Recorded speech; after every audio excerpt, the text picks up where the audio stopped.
The Tampa Bay Bucks head up to Cleveland to face the Browns this week in what, let's face it, should be an ugly game. Cleveland a 6.5-point favorite on BETDAQ, 43.5 the total here. Now the Bucks have only won once all season. They rank 32nd, dead last in both total offense and total defense. So not much to like on either side of the ball in Tampa right now.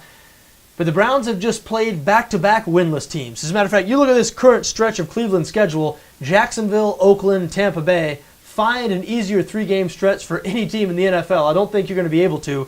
Now, Cleveland thus far has not been too impressive in this three-game stretch. 2 weeks ago, they lost to Jacksonville 24-6. That was the Jags' first win of the season. And last week, the Browns returned home to face the Oakland Raiders, and that was a very close competitive game until a second-half Darren McFadden fumble really turned the tide in Cleveland's favor. Browns ended up winning by 10 points. So the Browns not looking as good as they did early in the season. Still, they should be able to take care of business against the Bucks, you would think.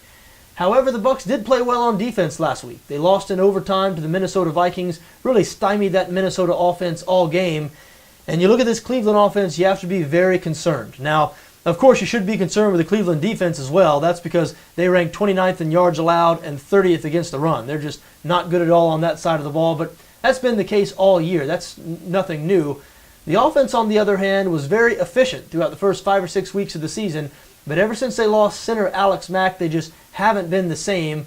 The running game is the engine that drove this Cleveland offense early in the year, but they haven't been able to run the ball over the past couple of weeks, even though they faced two defenses that have been very soft against the run this year. Last week against the Oakland Raiders, a defense that came into the game ranked 29th against the run, Cleveland produced just 39 rushing yards on 25 carries. Certainly a concern. Brian Hoyer probably not going to be able to carry the offense with his arm very often. Cleveland had been very conservative offensively early in the season. That worked out very well for them.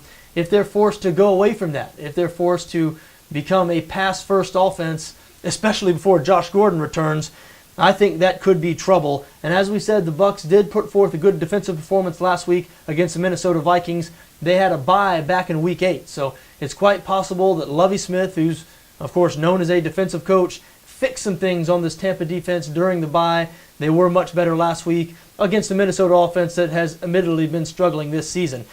Now look, you look at the Bucks, I know statistically they are horrible, like we said, dead last in total offense and total defense. But a lot of their stats and a lot of the perception surrounding this Tampa team has really been skewed by two games. They were really blown out in two games this season. They lost by 41 points to the Atlanta Falcons, 42 points I believe actually, 56-14 I believe was the final score there back in Week 3. And then they turned around, I believe they lost by 31 in Week 6 to the Baltimore Ravens. So the Bucks have put forth two terrible performances this season. You remove those two games, every other game they've played has been decided by 6 points or fewer, including their lone win, which came on the road in Pittsburgh in Week 4. As a matter of fact, you look at Tampa's last two road games. We mentioned they beat the Steelers on the road in Week 4. In Week 5, they went into New Orleans and took the Saints to overtime for losing that game. So maybe, just maybe, this Tampa team not quite as bad as their record and some of the stats would indicate. They've been very competitive in every game but two.